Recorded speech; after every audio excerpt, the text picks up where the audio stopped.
रात के लगभग 1 बज रहे थे।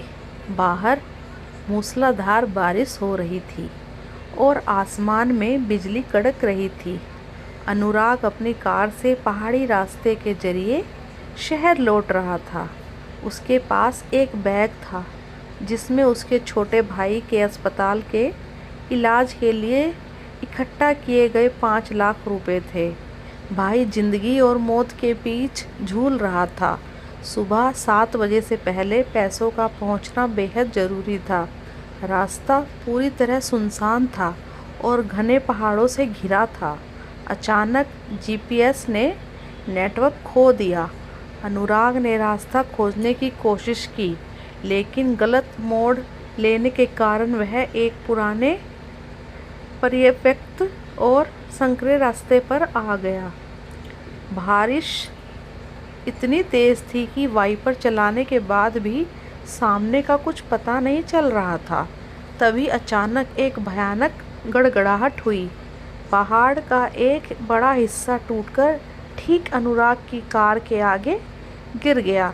रास्ता पूरी तरह बंद हो गया। अनुराग ने घबराकर कार को पीछे रिवर्स करने की कोशिश की, लेकिन कार के पहिए कीचड़ में बुरी तरह धंस गए।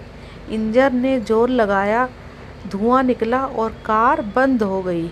देखते ही देखते पहाड़ी नाले का पानी सड़क पर बढ़ने लगा।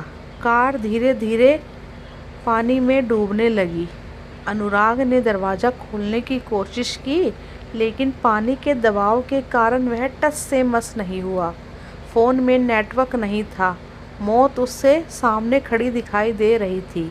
वह मदद के लिए चिल्लाया, लेकिन उसकी आवाज़ सुनने वाला वहाँ कोई न था।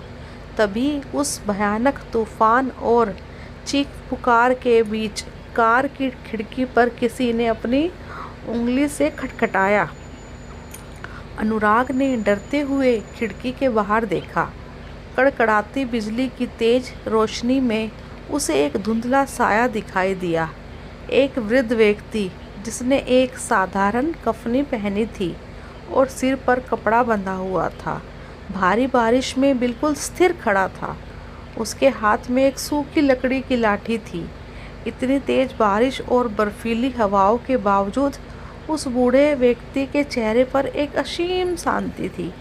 उस व्यक्ति ने अनुराग को इशारा किया कि वह अंदर से लॉक खोले।